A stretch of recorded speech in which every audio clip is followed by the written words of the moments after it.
Good evening. The Ranter is back to go into yet another rambling diatribe of the news of the day. And I'm exhausted.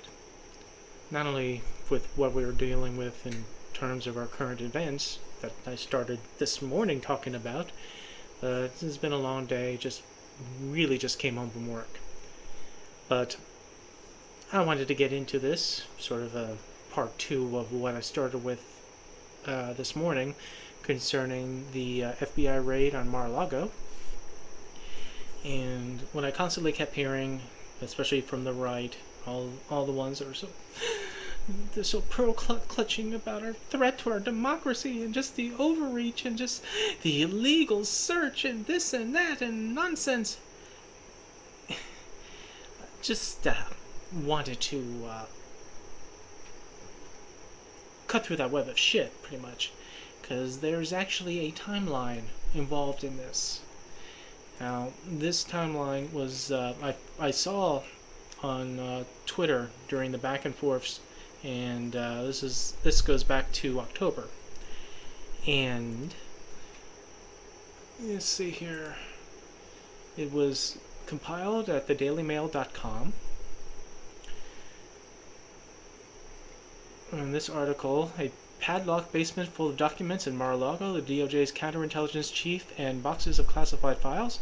How investigators met Trump's lawyers in June to ask about the missing files in search begun last year. Well, we already went through what happened on Monday, but what we really didn't go into was too much of the why, because it was, for a lot of people, it was kind of nebulous as to why they're raiding it. We had a pretty good idea. It was something to do with it being evident that the DOJ was investigating Trump, and we considered it about these 15 boxes of documents that were taken and the National Archive wanted back, and we were going back and forth as to how serious this whole thing is. And it turns out, when you really think about it, this is kind of serious. And I'm gonna rattle off this timeline. It's called Trump's Missing Boxes Probe. Starting in October 2021, Trump sues the January 6th committee to block it from getting National Archives records. January 19, 2022, National Archives says it will turn Trump documents over to the January 6th committee. January 20th, 2022. The Supreme Court rules Trump can't block National Archives from releasing documents to House lawmakers. January 31st, 2022. The National Archives received Trump records that were ripped up and taped back together. February 7th, 2022. The National Archives says Trump took 15 boxes of White House documents to Florida, and they came to take back in January. February 9th, 2022, the National Archives asked the Department of Justice to investigate Trump's handling of White House documents. February 13th, 2022, CNN reveals National Archives were made aware of the missing documents in May 2021. Contacted Trump,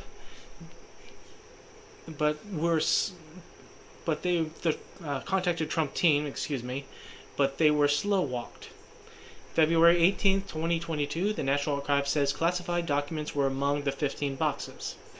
May 12, 2022, Feds launched grand jury investigation into whether Trump mishandled White House records. Trump's aides interviewed by FBI in April and May. Early June 2022, Department of Justice investigators go to Mar-a-Lago to sit down about documents. June 8th, 2022, Trump aides asked by DOJ to secure a room where documents were kept, they padlocked it. August 8th, federal agents raid Mar-a-Lago. Search warrants related to the documents. Okay. Now,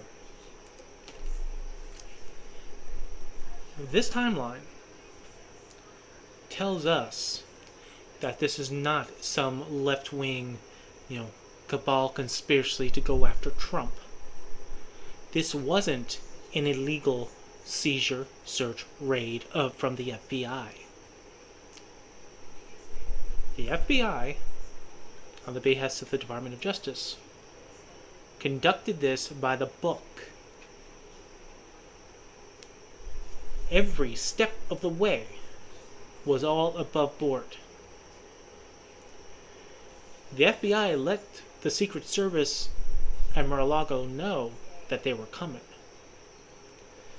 They made sure to go when Trump was away, so as to try to tamp down on the theatrics of what he would have done if he was actually there.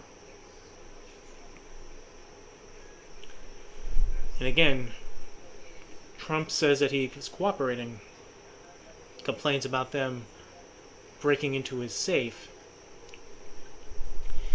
If he was cooperating and the Secret Service agents who were there were cooperating, they wouldn't need to break into the safe. They would open the safe for them. That's part of cooperation. So we have to take some certain things, especially from Trump and the Trump minions, with a little grain of sand in terms of the melodrama as they're conducting with this. The FBI did an extensive search for the materials on which was on the search warrant. They were there for 10 hours.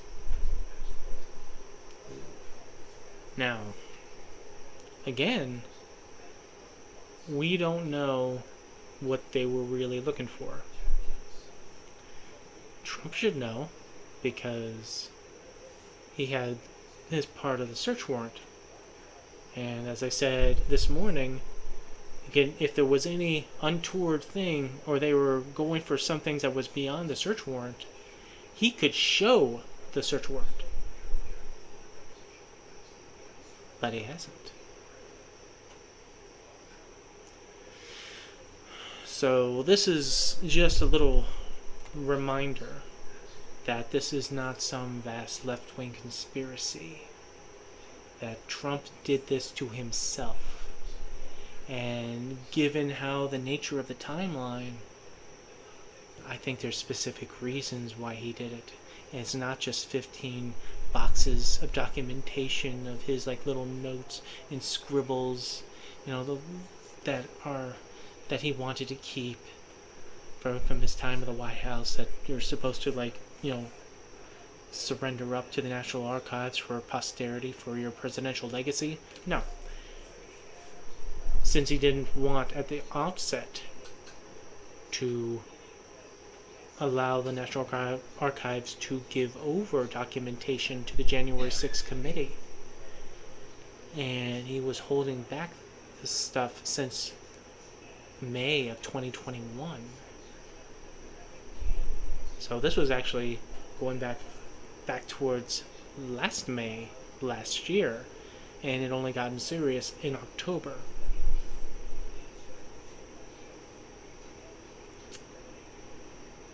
And the irony in this, especially for Donald Trump, is why this is actually more of a big deal is because of the law he himself pushed, that he signed for, that could inevitably get him into serious felony trouble with this whole thing. Bear with me.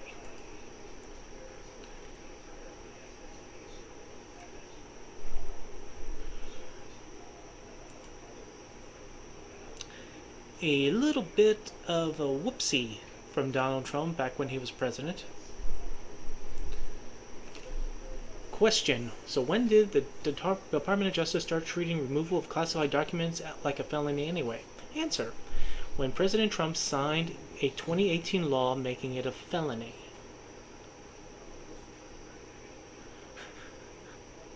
Public Law 115 to 118, January 19, 2018. Intelligence surveillance courts pursuant to subsection FX2 of such section 702 form, the report under subsection A shall be submitted in unclassified form to the extent consistent with the national security and may include classified annex. Signed Title 2, Extension of the Authorities' Increased Penalties Report and Other Matters. He signed this. He signed this and made this into a felony. And now he is subject to this particular law that he himself, say hello to Gus, that he himself is now subject to and is perhaps violating from this. This carries a penalty up to 5 years. So, yeah, I don't have too much more to discuss this other than, once again, elaborating that he did this to himself. The motivation of why he did it may be a bit more murkier than simply wanting to take some souvenirs from the White House, of his time in the White House, back to Mar-a-Lago. If there were just little trophy shit, little incidentals, then he wouldn't keep it in a secure room padlocked. But who knows? Maybe he does do shit like that. Once again, this is all fresh in our mind, in our imagination. The raid happened Monday. We've been dealing with the right fallout from this from Monday's night, Tuesday into Wednesday. The timeline was brought to my attention, and it was like, holy shit. It is a kind of eye-opening to see how the ticks are on how this whole story began and where it could lead to. We're not going to know any more detail until the investigation takes a turn. Either they go after Trump or they don't. If they found anything pertinent, or they found anything that is at least involving this mishandling of White House documentation, that may be something. If they find out that's the stuff that he was taking has some relevance to, say, January 6th, which is the theory due to him not wanting the White House records be given over from the National Archives to the January 6th committee. I don't know. But this might bring us into Occam Razor territory where, however you measure it, the obvious answer might be just the answer. Why would he take boxes of documentation that some of it the National Archive deemed to be classified? Why is it that they said that they gave some of this stuff back, but they didn't give all of it back, and they stonewalled and they slow-walked it? Why is it now, when the FBI searched, they found 10 more boxes of material? Why are they crying that the FBI was planting evidence? Evidence of what? We're not getting any word of that because, again, Trump is not showing a search warrant. And since this is an ongoing investigation, I should not be expected for anyone to assume the DOJ is going to show information of an active investigation. So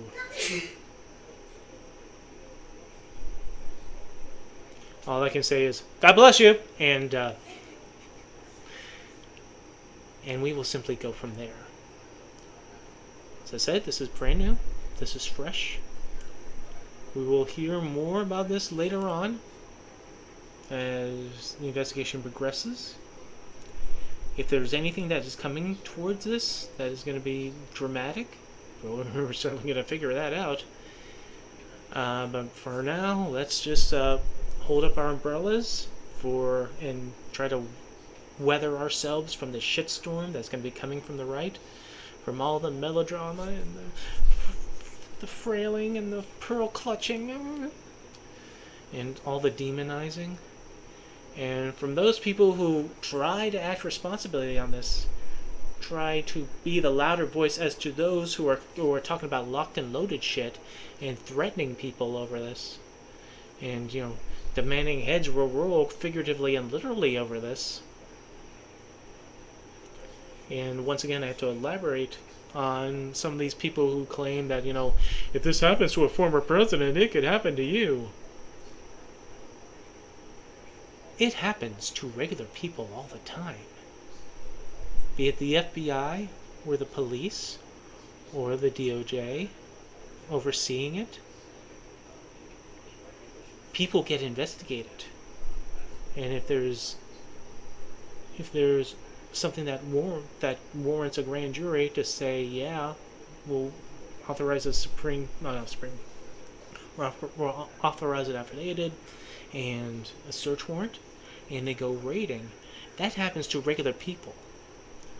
They are lamenting that Donald Trump is being treated like a regular citizen as opposed to someone that is supposed to be immune and above law and consequence.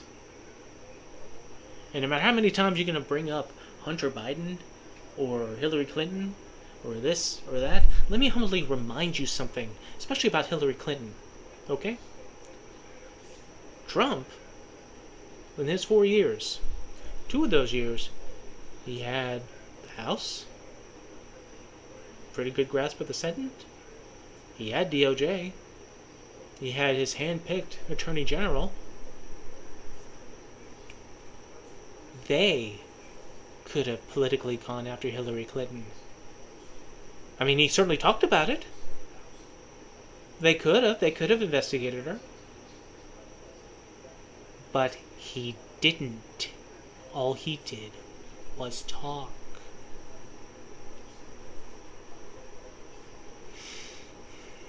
So, miss me with the whole Hillary Clinton bullshit. Because, yeah, I would say there would be grounds for an investigation. Sure. And again, I'm not someone who fears investigation. Hunter Biden, they're also talking about, is under investigation by the DOJ. So don't be surprised if someone comes knocking on his door and searches his place, if they haven't done it already. Again, miss me with that bullshit. Donald Trump is not immune to the same consequences as every American citizen is when they are suspected of doing wrong. The only difference is regular citizens would get arrested, then have their day in court, and then they would be able to have their innocence or guilt proven by the state, because it is innocent until proven guilty, including Donald Trump. But he's been ducking and dodging the courts. Appeal after appeal after appeal, trying to waive immunities that don't even exist anymore. And then when he's finally cornered, he'll plead the fifth.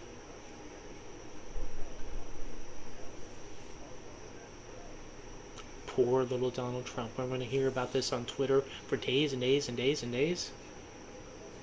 Oh, this outrage, this illegal act.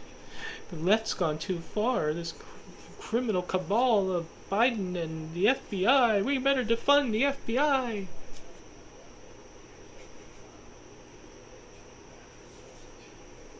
Yeah.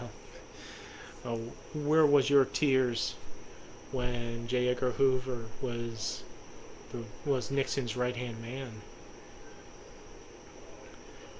Where were you all when he was investigating and surveilling and recording Martin Luther King Jr.? That was just fine then, wasn't it?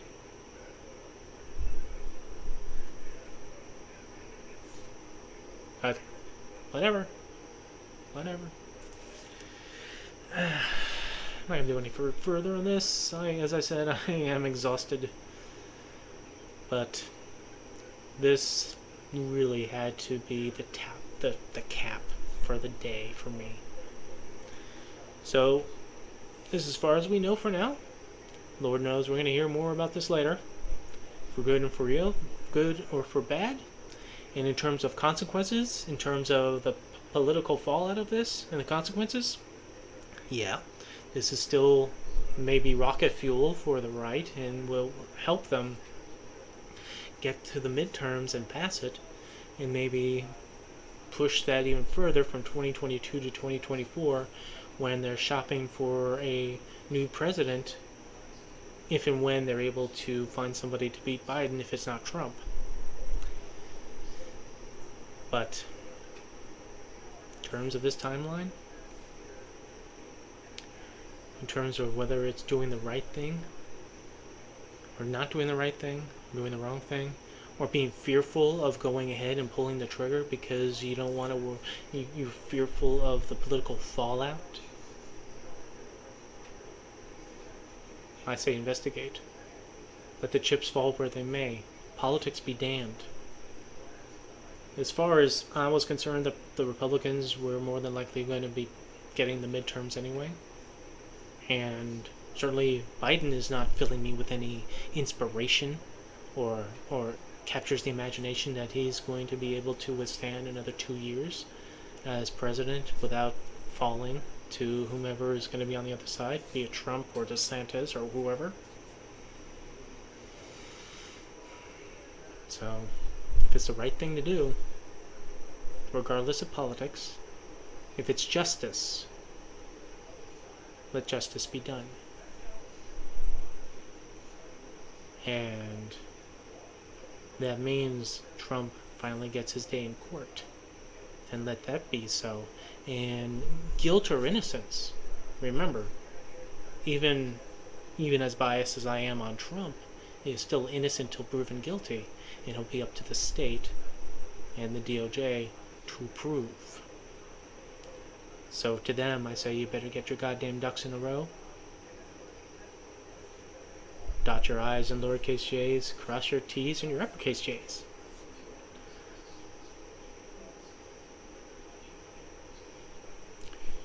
In any event, the ranter rants because the urge to rant is always rising, and those in politics just gives me no end of material. So I will speak to you all later, because I'm going to pass out now.